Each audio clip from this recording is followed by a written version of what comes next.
like you've Right. mentioned, not least like the alpha, who's pretty terrifying. Yeah, and I wish he'd put some clothes on. But Yeah, yeah. Because he's terrifying in more than one I was way. like, he's in, that's what's intimidating. Yeah, that's But he's swinging some pipe. But it's it's well, I got my cold open there. Thanks, James. You ought to be in pictures.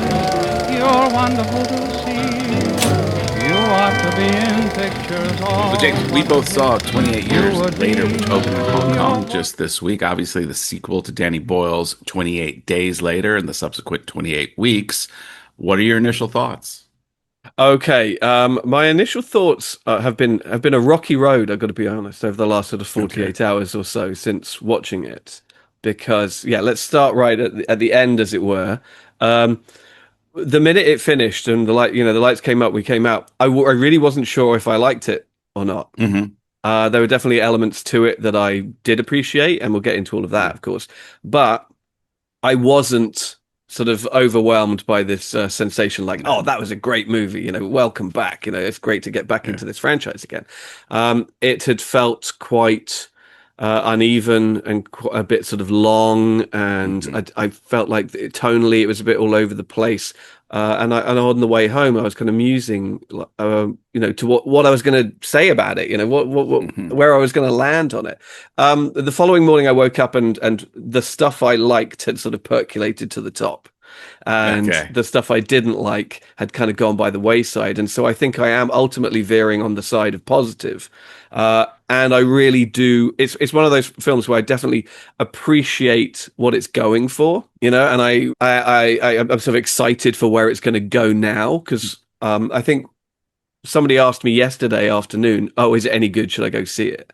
Yeah. And it's a film sort of savvy person. And I said, well, I think the best way to go into it is don't look at it as the third part of a trilogy, but keep in the back of your mind that this is going to be the first part of a new Yeah. trilogy, because it sets up a lot of stuff that it doesn't pay off, or that it just kind of leaves hanging and whatever. And I think that probably that's the best way to go into it. So before we get into the specifics, I liked it, but I wasn't completely sold by it. Yeah, James, like yourself, I let it marinate before I put up my letterbox score because I watched it with Gabriel and we had similar discussions on the ferry ride back from the cinema with that feeling of hey, I love Danny Boyle. I love his work. I love that there's a human element that's put back into this third installment that I thought was missing in 28 weeks and was so captivating in 28 days later. That was the exact language I used about the setups without the payoffs. I got asked on even online, Steve, what do you think of it? And usually I like to direct them to our review of it. But since we hadn't done it yet, it was so quick. I similarly said, listen, I enjoyed it, but understand there's going to be setups without the appropriate payoffs. Some of that, as you said, I think a sequel based, like it's set up for a future sequel. But some of it I thought was just bad storytelling, and we're not going to see a payoff. And that Mm. was what I thought was in the end, I enjoyed this, but I didn't enjoy it as much as 28 days later. Okay, I mean, I want to start with some of the things I did like about it because, I mean, first and foremost, yes, it's Danny Boyle, Alex Garland, cinematographer Anthony Dodd Mantle, all coming back. And I think that's great because that means, not necessarily, but it did mean that they attempted to kind of recreate that aesthetic that the first movie had, that at the time was very pioneering.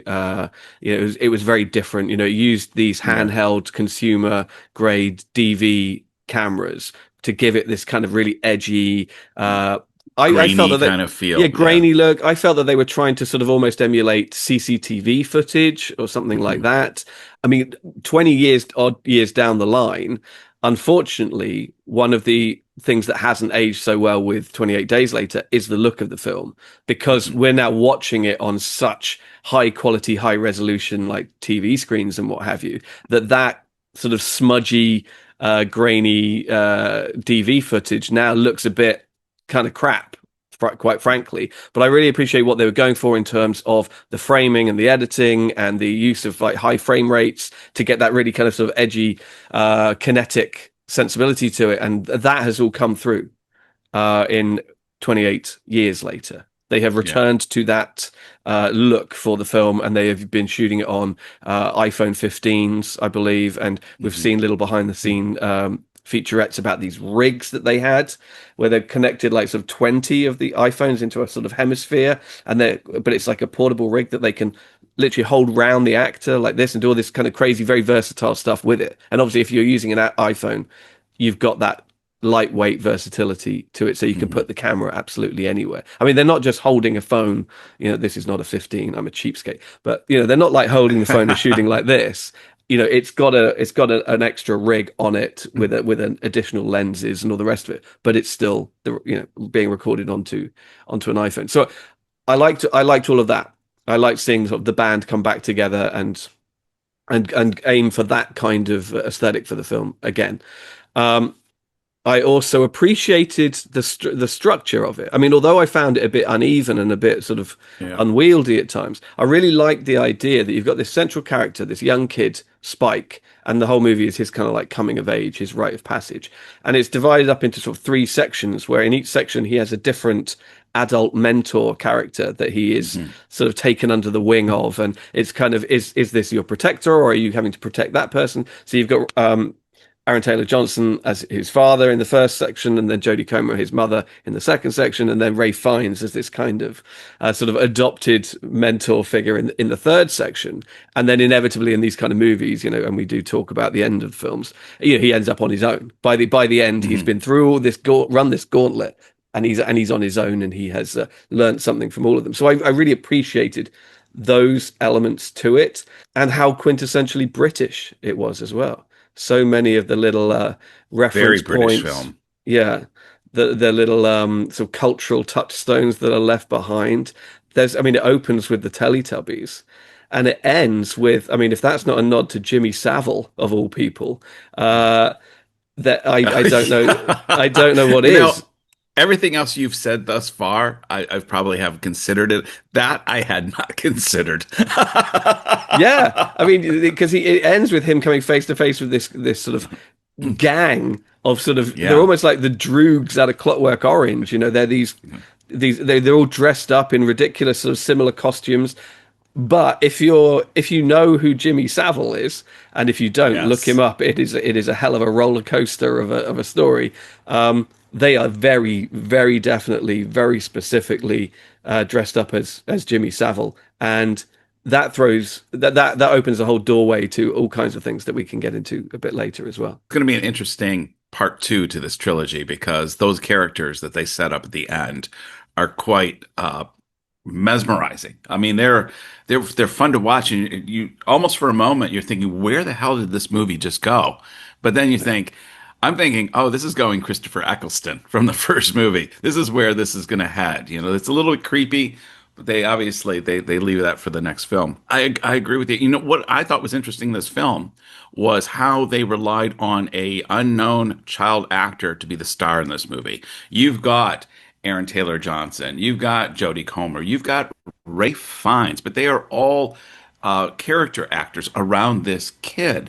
And the young man, I think it's Alfie Williams, plays That sounds Spike. right. Yeah. Fantastic performance. I mean, he goes from, and you're talking about the mentoring. You see the young kid who is very naive and wanting to please his father to the skilled warrior. I mean, granted, it kind of does a Luke Skywalker and Dagobah, time frame there.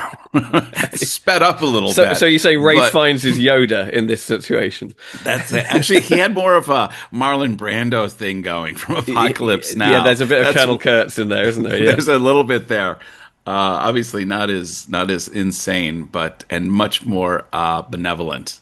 very much so. Yeah. I think that's one of the things I really appreciated in the film is a lot of times the good characters, whoever they meet in these films, tend to have malicious intent, even if they come off initially as looking benevolent. I love that they kind of went the other way with that. And Ray Mm, Fiennes was good and only doing the best. Even when he does the exam of Jodie Comer and says, can I feel along your breast? I have to. It's done so clinically that you never get the creep factor. But obviously, that's put in there to show this is the kind of man we're dealing with. This is not the creeps back in the first film. absolutely. This is a different character, and I thought it was good. The downside I thought though with the mother character was there's a brilliant scene, obviously when Spike and the mom are in the wilderness making their pilgrimage to find Ray Fiennes, and they Mm, get stuck in I think it was the church, it is, yeah. and they fall asleep and basically are guessing how did they not get eaten by this approaching slow crawling bulbous infected. Then we see kind of a flash of the mom basically taking it out, and so you're left with this. Okay, what does the mom actually have? Is she part infected? Is she not Mm, infected? It's going back to 28 weeks later. Is she like a carrier, but she can't, she doesn't manifest the symptoms? There's all these interesting things that Danny Boyle has put into this film, including alpha characters. They infected have evolved. mm, And so you're left going, oh, what's the mom? And in the end, it's like she just has cancer. Well, that was kind of boring. yeah. Why didn't you set us up that you're going to go somewhere with this? And then I felt very like, oh. And so there was a couple things in this movie, a couple incidences where I felt we were going to go somewhere exciting, and then the balloon it didn't even pop. It just kind of deflated and went, oh. Yeah. And so that was my some of my issues with this film. Yeah, it did feel like to a certain degree, like a hodgepodge of ideas. As we know, it's actually been 23 years since 28 Days Later, Hmm. and during that time, obviously, there have been lots of conversations about doing a third movie and what would it be and how would it manifest, and they've had a number of iterations of the script and various proposals for plot lines, etc., etc. And there's an element to the final product here which feels like it's cobbled together from a number of those Yeah. workshops, a number of those drafts, a number of those discussions. And they're like, well, we want to have this element, we want to have this element. Let's try and string them all together in a narrative that works. And so a number of loose ends have been left kind of dangling Hmm. or sort of to some degree unresolved. And I think, unfortunately, I think Jodie Comer's fate or diagnosis is one of those elements. I mean, it's a little premature to condemn it on that on those grounds, I guess, because it is the first installment. It is definitely Hmm. setting up things which are going to pay off later. We already know that they've shot the second film, Yeah. Bone Temple, I think it's called. Hmm. With Nia DaCosta has shot that, and that's coming out in January Hmm. 2026. So that's done. So at least to some degree, they have committed to a path, and I think that's a direct sequel. I think it includes some of the main characters from this one. I think Spike, and I think his dad is in it, and I Yeah. think Jack O'Connell's character is in it. But we shall see. And so to some degree, I'm like, well, okay, if certain elements are unresolved, I can wait and see if they get resolved later. But there are other elements, I think, like Jodie Comer's illness, where it did feel like a Hmm. bit of a an anticlimax because it Well, manifests as kind of like depression more than cancer. cancer anyway Yeah. in the initial stages, and because we already have the knowledge from, like you say, 28 weeks later, that there are these kind of carrier infected. We're Hmm. like, okay, it could be something like that. So yeah, so it offers up all kinds of theories and or possibilities, and then it's just like, nah, it's good old fashioned Yeah. cancer, and you're like, okay, yeah, no, I get the Yeah. slight disappointment of that. I felt, It's interesting you talked about because it's been so long in the production and in the creation process that it is kind of this cobbled together ideas. It was the same thing we thought about Beetlejuice 2, where, and it's very yes, similarly how there are these dangling elements out there. And you think, why is that like that? And then you realize, oh, it's been so long. They've been putting so many scripts together. You start to get a Franken script. Let's mm, take a piece of this one, you get a piece of this one. And then in the end, the sum suffers for it, I think.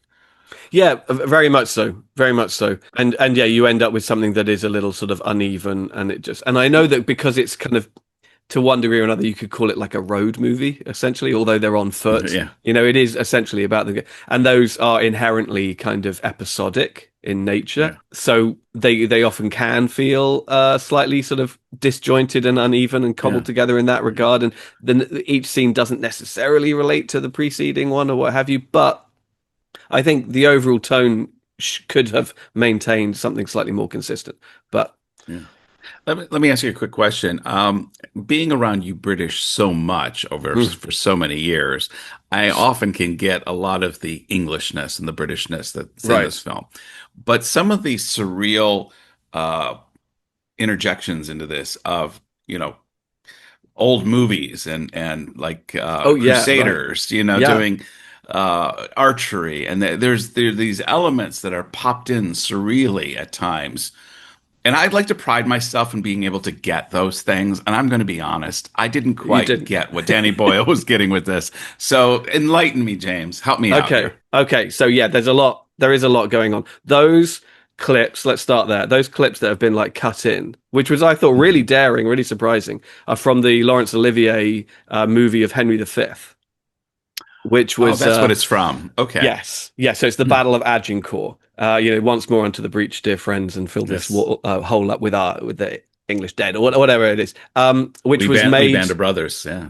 We yeah, band which of was made at brothers. the Yeah. height of World War Two, and there were lots of sort of allegorical references in Olivier's Henry V relating to World War Two, and a lot of people Mhm. saw it as this very sort of almost jingoistic piece of pro-war propaganda, about a rallying cry for the British. And there are a number of things in the movie 28 years later that also evoke that similar sort of British wartime mindset, the kind of keep calm and carry on, kind of, the Dunkirk spirit, and all of these kind of elements, not least the use of a poem by Rudyard Kipling called Boots, Mhm. which you hear. It was in the first trailer, and you hear it over the soundtrack.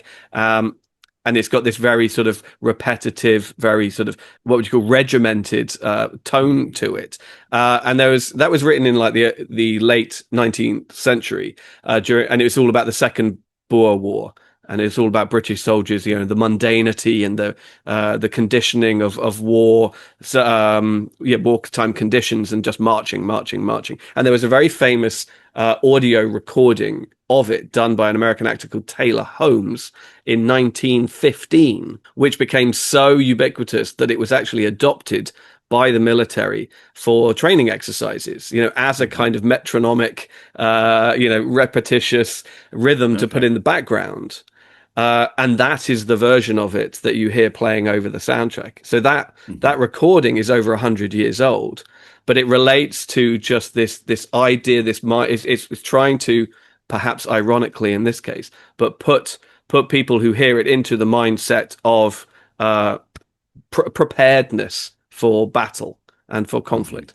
So I think all of those elements, they kind of feed into this innate British sensibility of just wartime readiness and communal spirit that was epitomized during World War Two. That's interesting. Okay, thanks for filling in the blank there. I I figured there was think that's what he was something. going for. Yeah, I figured there was something along those lines because of the nature of the clips that he was choosing to put in. But it was kind of lost on me a bit, and that was good.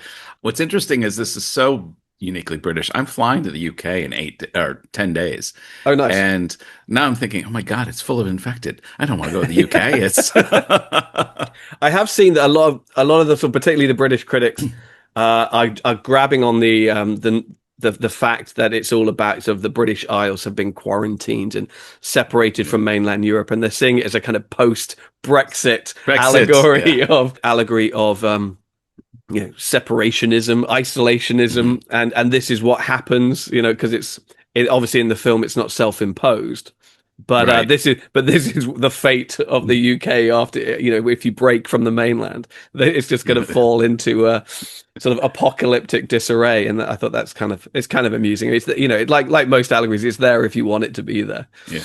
Well, my son's lived in Manchester for 5 years, and he says it's not uncommon to see people who look like infected walking the streets around there. Yes, for sure. That brings me back to a thought. I've seen Danny Boyle say that he doesn't consider 28 Days in this franchise zombie movies. He doesn't like to think of them that way.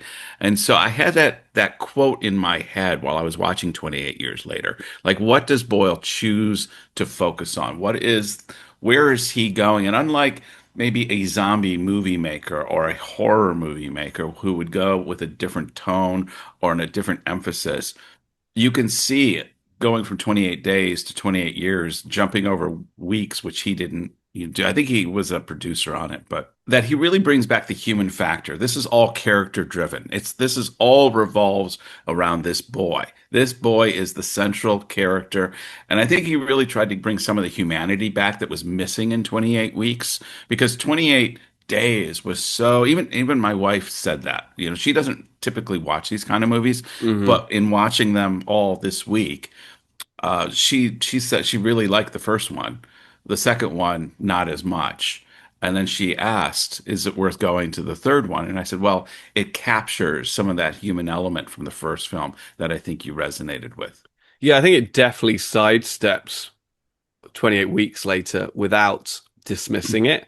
There's just something in the opening scroll that just sort of says, the infection had spread to mainland Europe, but we contained it and pushed it back. In literally just in one sentence at the beginning, and you're like, oh, okay, all right, because 28 weeks later, you can see what they were trying to do in 28 weeks later. They were trying to go for a sort of Alien to Aliens kind of step up. They were like, okay, we've done the personal story about individuals, the outbreak of the infestation. Now we're going to do the military response to it, and really up the stakes and up the ante. And it just doesn't work because and in large part because it loses that humanity. And clearly that is what Danny Boyle gets back to. I mean, although this new film shows a lot of evolution on the side of the infected, there are these different kinds that like you've mentioned, not least like the alpha, who's pretty terrifying. And I wish he'd put some clothes on, but because he's terrifying in more than one way. I was like, that's what's intimidating. But he's swinging some pipe, but it's well, I got my cold open there. Thanks, James. He's it's not about, the movie's not about the outbreak. It's not about the zombies or whatever you want to call them. It's about the people. It's about the survivors. It's about rebuilding and looking to the future and those kind of things. It's very positive in that regard. I was interested because I remember when 28 Days Later came out, it was a really big deal. And it probably single-handedly, if you want to point at like where did the sort of zombie renaissance or resurrection come from in the 21st century, because they had been dead for quite a while since then. It's 28 Days Later, and then quickly followed by Shaun of the Dead. Actually, I think those two films, because 28 Days Later immediately got a lot of criticism for showing like fast running zombies. But prior to that, zombies had been the George Romero shuffling kind of corpses things in Night of the Living Dead, Day of the Dead, Dawn of the Dead, all of those. And that's what a zombie was, although obviously earlier than that, you're talking about sort of voodoo cursed zombies, like I Walk with a Zombie, or even Frankenstein, just sort of cobbled together reanimated corpses. And what 28 Days Later introduced was this concept of, strong, fast, quite capable, mentally aware zombies. So and there was this big debate at the time. It's like, well, they're not technically zombies, they're infected, they're not reanimated corpses, they're just they're people who have been sort of poisoned by something. But I think after a while all of that calmed down and people were like, they're just zombies. But I think this was the first film in the series that actually calls them zombies. That Danish soldier or Swedish soldier, when they're in the train carriage and they're getting ready to be attacked, before he gets his entire spine ripped out like Yeah. Predator style. He calls them zombies, and I remember in that moment going, "Oh, you're actually we Yeah. don't use the Z word as they say in Shaun of the Dead, but here, they actually use it. Oh, I'm I sorry. think Go I just ahead. think people Sorry. forget how inspirational actually 28 Days Later was, and how Mhm. it almost single-handedly can be credited with rebooting this. I mean, I think 28 Days Later, Shaun of the Dead showed basically, yeah, the Romero style is still cool, but you can do it in a different genre if you want. And then soon Yeah. after that, you got Walking Dead. Soon after that, you got, well, more George Romero making more zombie movies, Land of the Hmm. Dead, Diary of the Dead. What's the Yeah. sixth one called? I can't What's remember. the Brad Pitt one? Yeah, World War Z, which Yeah. was based on the book, because what Max Brooks brought out a couple of books. Was it The Survivor's Guide to the Zombie Yeah. Apocalypse and That was then about World War 20 Z? 2005. That was so they're Right. about So 3 years after. it's Yeah. all in the wake of this. And then, yeah, Walking Dead turned it into mainstream television, and then every horror movie for about 20 years was either, it was two things were happening at the same time. It was found footage, thanks to the Blair Witch Project, which showed every filmmaker it's like, hey, you can do this cheaply as a found footage movie, or zombie movies. Yeah, James, you mentioned Erik, the Swedish soldier, and I got to admit, as soon as I saw him and I saw that he saved their life and that they were kind of developing this relationship, I thought, oh, Eric's toast. Because if they keep with kind of the trajectory of earlier films, there are people that we grow attached to that get infected or are killed suddenly. And I thought, there hasn't been enough of that in this. We haven't Mm. seen somebody that we're actually starting to create a fondness for get either infected or killed suddenly. And I thought, oh, they brought Erik in just to fulfill that little need. Because just when you're thinking, oh, I like Erik, he has a little of that Swedish European feel to him. The interaction was quite welcome. I thought the play between he's showing him Spike, his girlfriend, on the phone, and she has kind of that over Botoxed fake boob, Yeah, fake he's like, what face happened to her look. face? Yeah. What happened to her face? This looks like back at our village when somebody, eats something weird. Or I forget what he said, but Yeah, someone had like an allergic reaction to reaction to seafood or something, and he yeah, was like, "Oh yeah, yeah, I know what that is." I like Erik. He's almost like he tethers the world to the real world and the outside yeah, world, yeah, because he's yeah. from outside, and he just reminds us that it's not everywhere that's like this. It's purely the British Isles that are like this, and the rest of the world is essentially how we are living, Yeah. today. Which is It's another thing that makes it a unique type of movie because mm, whenever these plague type movies happen, it's the whole world. The yeah. whole world. We're assuming the same thing that we're dealing with in the US is happening in China too. This is kind of unique in that no, it's just the UK.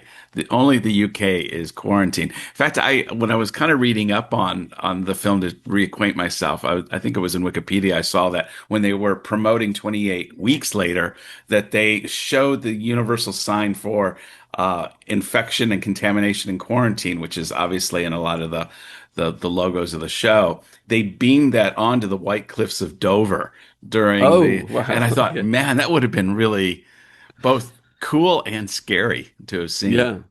I mean, yeah, it's a great point. It's a really unique element to this story, that it is just this one little area, and hopefully it will only ever be this one little area.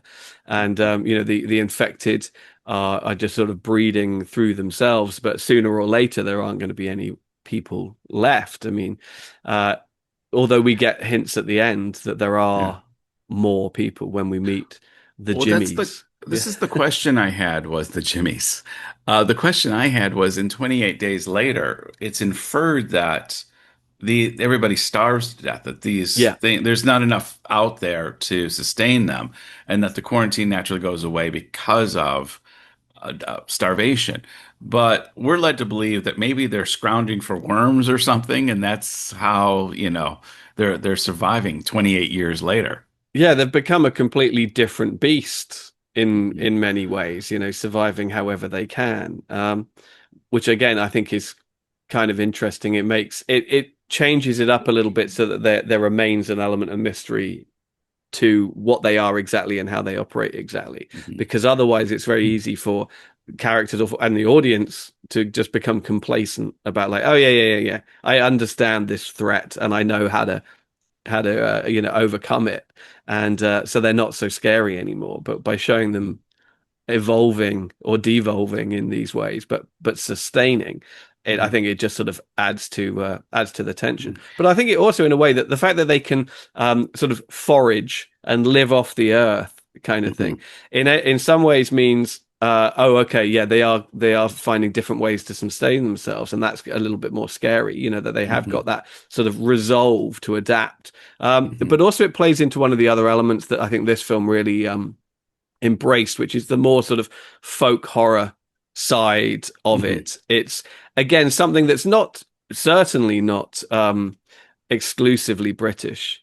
I think every culture has sort of old stories about sort of spirits and the magic of the land and that kind of thing, and how human, particularly sort of sophisticated urbanites, can come a cropper when they try and sort of disturb the land or disturb simple country folk, or get in the way, and all of those kind of things. But Britain has a good line of that, because the British Isles do have this kind of old world magic to them, with the sort of the druids and the standing stones and the ley lines and all those kind of things. Certainly in certain parts of the country, you can almost feel it. There is a sort of palpable sensibility that there are powers that be, that have lived there and existed there far longer than humanity has, and that if you disturb them, they will come up out of the soil and get you, kind of thing. It's a kind of sort of Mother Earth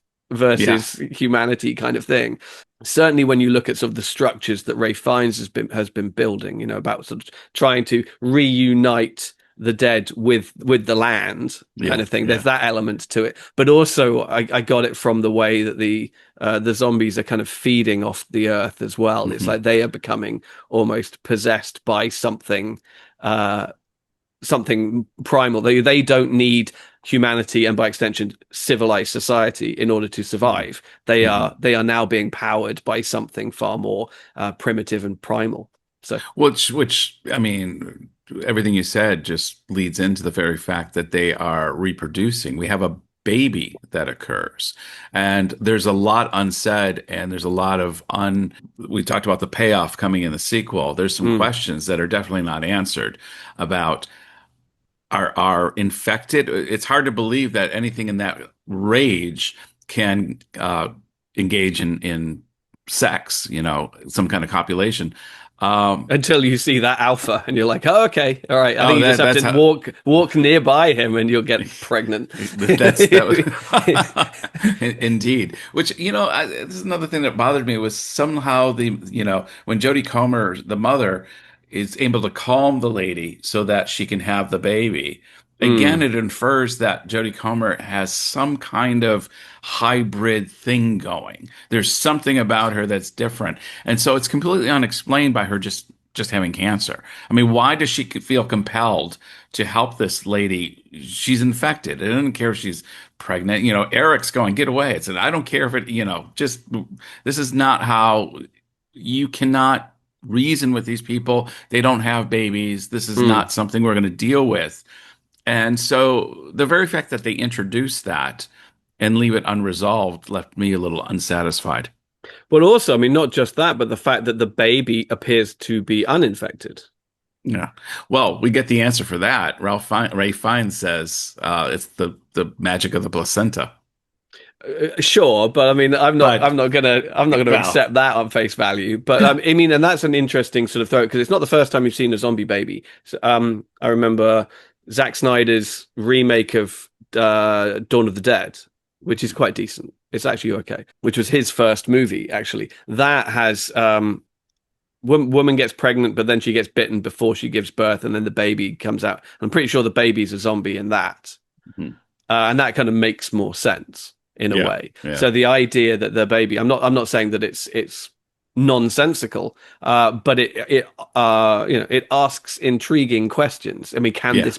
can this be bred out Yeah. essentially? Will this if it's not hereditary Right. necessarily, then yes, okay, great, that's good news. But also it means, well, how have they managed to survive for so long? So, Mm. it asks questions or poses questions that are left unresolved, and I think that The just the Jimmies will answer all of our questions. I have I no do idea. want to I do want to talk a little bit more about the Jimmies because Yeah. I hadn't read too much going into this, and I didn't know Jack O'Connell was in this movie or that he was going to be joining this franchise at all. And so when he pops up, literally right what you assume is going to be like the end of the movie, everything's kind of Hmm. done. Spike has shot his bolt and sort of saved himself and the baby, and off he goes down the road. You're like, okay, this is the end. But then, yeah, the Jimmies pop out, and I'm like, oh, hey, that's Jack O'Connell. And I'm immediately reminded of Sinners because where he plays Remick, the lead vampire in that. But I'm like, hang on, what are they wearing? And when you see another one, and they're all in this getup, I was like, if you know who Jimmy Savile is, Hmm. um, it's unmistakably Jimmy Savile with the kind of the straw white Blonde. haired Yeah. blonde wig, the ridiculous gaudy jewelry. Sort of tracksuits, etc. You're just like, whoa, and then this very sort of malevolent, sneering, smiling personality as well. It's all part and parcel of what Jimmy Savile is. I mean, very quickly. If you don't know anything about Jimmy Savile, I would watch the two-part Netflix documentary, which does an absolute brilliant job of setting up who everybody thought he was and then revealing who he turned out to be. And it's absolutely brilliant. He was a huge television personality coming up through like the 70s and 80s. He was knighted. He was great friends with Princess Diana. He did so much great charity work. He used to run the marathon every year, and he was famous for this ridiculous way of looking. He was a radio DJ as Hmm. well, one of the most popular in the UK. He had this ridiculous way that he looked. He used to always smoke these massive cigars, but he had this really sort of charming, slightly cheeky personality. And he did this really popular show called Jim'll Fix It, which was a kids show on Saturday afternoons. I used to love it. Everybody loved it, and everybody wanted to be on Jim'll Fix It. You would write into letters in, and say, "Dear Jim, can you fix it for me?" It was like Make a Wish or something like that, and he would just. It was like, "I want to ride in a fire engine," or "I want to meet my favorite footballer," or things like that. And you would come in, you would go onto the show, and you would sit on his knee, and he would like, "Now then, now then." That was one of his catchphrases. He was like, now then, what do you want?" He was like, "Dear Jim, can you fix it for me to, be an astronaut for the day?" All this kind of stuff. And then and then he died. He was pretty old, and he died, and there was an outpouring. And then there started to be these rumors about, oh, well, he wasn't actually all that of a nice guy.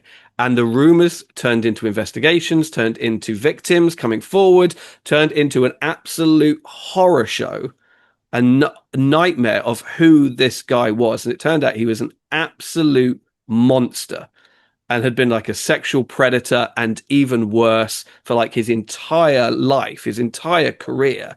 And basically the BBC and the establishment in the UK were aware and had kept a lid on it. And it was just like, whoa. So he's this kind of clownish monster, really. And Hmm. so to see them pop up, like, as I mentioned, like the Droogs from A Clockwork Orange, or like one of the gangs from the Hmm. Warriors, or something like that, for them to pop up all dressed like this, and he's calling himself Sir Jimmy Crystal for legal reasons one could only imagine. You're just like, oh wow. And that immediately reminds you of, you've seen it during the course of the movie, a couple of instances where there's been graffiti that says Jimmy on a wall, or Yeah. remember when they meet that they find that dangling Yes. Yeah. inverted cord, and that has Jimmy carved Hmm. into his chest, and you're like, what's Jimmy? And it was only on the way home, so it wasn't even while I was watching it, but it was only on the way home when I remembered that Cillian Murphy's character is called Jim in the first movie, isn't he? And I if can't, he's actually, I didn't remember. Yeah. Yeah, and if he's rumored to be coming back, is he something to do with the Jimmies? I don't know. I guess we I should don't find out. know. I will be in first in line to a sequel. Despite any criticism I have of this film, I will be right there for the sequel because it's funny. The more I talk about it again, like you said, the good rises to the top, and any Yeah. shortcomings I have tend to dissolve. And Jimmy Savile would have been right in the sweet spot of Danny Boyle's life. And so to put in something so blatantly Jimmy Savile, which Yeah. is and to just introduce it and leave it for a sequel. It's brilliant because any British person in particular would be Oh going, yeah. "Oh my The God." whole shit. Yeah, Yeah. exactly. Yeah, it's one of those things. It's Kid, like, don't Spike, don't go with him, yeah, man. don't go Don't with go with Jimmy. him. Don't sit on his knee because Exactly. Exactly. It's terrifying. It's one of those things, if you know, you know. And I think, a lot of mainstream audiences, particularly outside of the UK, won't get that. I mean, yeah. and I think it'll have to be played up in the sequel. Mhm. But at the same time, I think they're going to legally, they might have to be quite careful about what they say. But so, let's do a public service. It's this guy Jimmy Savile. It's like showing up dressed as sort of Charles Manson or someone Mhm. like that. If Charles Manson was a really popular kids TV show presenter who did a lot of great work for charity, and then you only found out after he had died what he was really like. I Yeah. can't think of a better equivalent. Or Mr. Rogers might be Oh even yeah. better actually. If it turned out Mr. Rogers was really a sort of a sexual predator. Oh, it would devastate Americans. I mean, it's it would just absolutely, but especially the that's generation that grew up yeah. with them, it would be like, no, no. That's the scale of Jimmy Savile's legacy. I guess we have to kind of land this plane. There's so much to talk about. Yeah, there is. We haven't even talked about the music. No. I thought the music was done really well, but I did miss one of the things I can't remember if it was in 28 Days Later as well, but in 28 Weeks Later, there was this pulsating music, almost like Jaws. Whenever Mm, the zombies were in and about things that I missed in this film. It's not a criticism of the music, but there was an element that I thought was that had created the tension better in 28 Weeks Later that I thought was missing in this. I almost wish they had kept that. It's almost because you're going to do a Jaws movie, you've got to do the dun dun dun dun dun. And I thought they had it. They had their version of that. Maybe not as popular as dun it, but it was something that was very primal that hits that base level. yeah. And every time it would play, I would get a little tense because I knew, this is going to get really good now. And I would have liked to have that continue in this film, and they didn't. Yeah, I think yeah, it's a completely different composer. It's a group called Young Fathers, who I Mhm. understand are very young and they're from like the projects in Edinburgh or somewhere. Okay. They're kind of like this young working Mhm. class kind of outfit who I'm going to make a note of listening to their music separate from the film and see how it Mhm. plays. Because yeah, it was John Murphy who did their score beforehand for 28 Days Later, and that was a theme that definitely carried on Mhm. to 28 Weeks Later. I think there's an element of it. I think you get a There a is. You little get a bit of little it. bit of it, but almost like they tease that same style, Mm. but they don't kind of go to that primal pulsing beat level that. And I don't know if the version we hear in this new film is a reworking by Young Fathers of John Murphy's Mhm. score, or whether it's just John Murphy's Mhm. score being used again. I'm not sure, but yeah, he's pretty good, and he also did the soundtrack or the score for Danny Boyle and Alex Garland's next collaboration after 28 Days Later, which was a sci-fi movie called Sunshine. Mhm. And if you've not seen that, that's great. That's one of those movies where you go back and you look. It's kind of like Alien in as much as it's like just a deep space mission to reignite the sun. The sun is dying, and so the Earth is Mhm. going to freeze, and so it's very sort of high concept in that regard. But it's basically seven people on a spaceship, Mhm. and the cast is insane. But it's all just before some of them popped. It's Cillian Murphy, Chris Evans, Mhm. Michelle Yeoh, Hiroyuki Sanada, Rose Byrne, Benedict Wong, and I think there's one other person. Sorry for forgetting who the last person is. But all of whom have gone on to like much bigger Yeah. things, and obviously in the case of like Hiroyuki Sanada and people, they've always been around. But you're like, holy shit! Which is one thing I will say about 28 Weeks Later. The adult cast of that movie are all people on the bubble, all people just about to Oh, make it big. Because yeah. Robert Carlyle's like the most famous person in it, but Absolutely. Yeah. in the supporting cast, Rose Byrne is there, Mhm. Idris Elba, is there. Imogen Yeah. Poots is one of the girls, and there's Jeremy Renner before he Yeah. became Yeah. big. Yeah, so that it has to its credit, and I do like rediscovering movies like that, where at the time you're like, I don't know who any of these people are, and then you go back 10 years later and you're like, holy shit, it would Yeah. cost $100 million to put this cast together Yeah. again. Yeah. Yeah. So so Sunshine's really good, and the score by John Murphy is really really good. But yeah, I liked the music by Young Fathers. I Yeah. do want to just quickly shout out Alex Garland because we haven't really mentioned him. Okay. So he wrote this, and he wrote Yeah. 28 Days Later, and he's written the whole new trilogy because he's kind of a little bit older than me, but was very much one of those young writers coming up when I was a teenager and a student at university and stuff. Because he wrote the novel of The Beach, Hmm. you know, Oh, right. that Yeah. became Yeah. the Danny Boyle movie with Right. Leonardo DiCaprio in it, which caused the rift between Danny Boyle and Ewan McGregor because Ewan McGregor wanted to be the lead, but the studio made him cast someone American, and it was DiCaprio's first role after Titanic, and so the movie became a big deal, even if it kind of changes some elements of the book. But the book was huge, and I was sort of doing a lot of backpacking around that time, and it was one of those novels that everybody read because it's about Yeah. backpacking and stuff like that. And 28 Days Later was the first screenplay that Alex Garland wrote. Right. And so that was, and it was nice that he took it to Danny Boyle, and then he's since gone on to become a filmmaker. He did Ex Machina, which obviously is a great movie, and then Excellent he movie. I did, love that movie. That's an excellent movie. yeah, he did like the good Judge Dredd movie, Dredd. He officially only wrote it, but everybody says, oh yeah, he basically stepped in and had to rescue it and direct it as Yeah. well.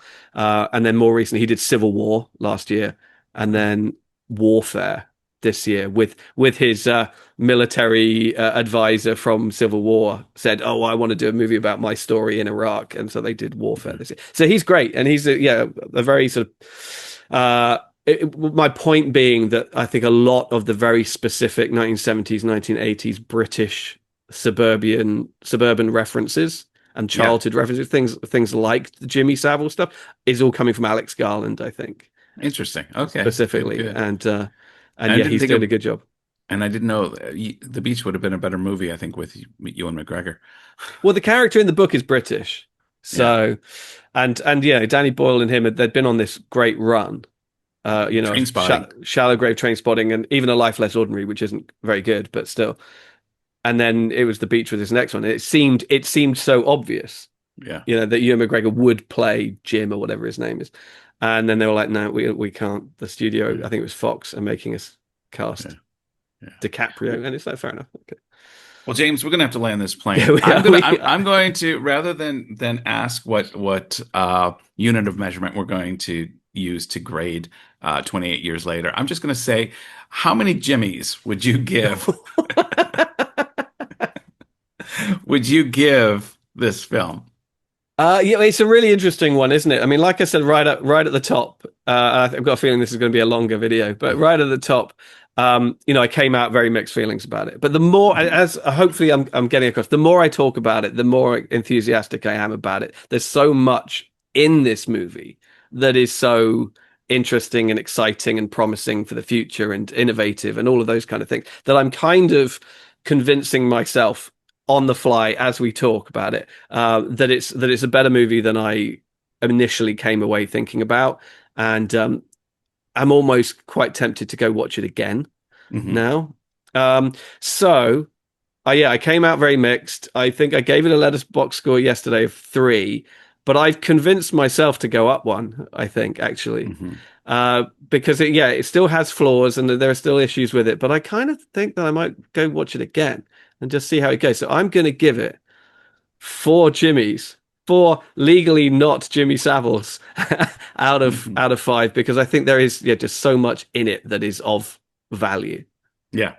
Again, there's very little daylight between the way we're seeing this film. My letterbox score for 28 Days Later is 4, and my 28-week score is 3. For me, it's not as good as 28 days, but it's better than 28 weeks. I'm giving it 3.5. I'd be willing to reevaluate that once I see the sequel. I think once I see the broad picture, the bigger picture, things might fall into place a little better for me. But Hmm. like yourself, I'm definitely more positively inclined towards it than I was I wasn't negatively inclined when I left, but I think like you, I was wrestling with things I liked and things I didn't like. And so, but by and large, my recommendation is, yeah, go see this film. Mm, It's a worthy sequel and introduction to a new trilogy. So, absolutely. yeah. Yeah, because I think my biggest takeaway from this movie, which remains true, is it's not what I was expecting at all. Mhm. And I think initially that put me on the back foot a little bit, Yeah, yeah. and I was like, oh, it's not what I was expecting. It's not as good as I was expecting. And I think I've come around to the idea that that's not true.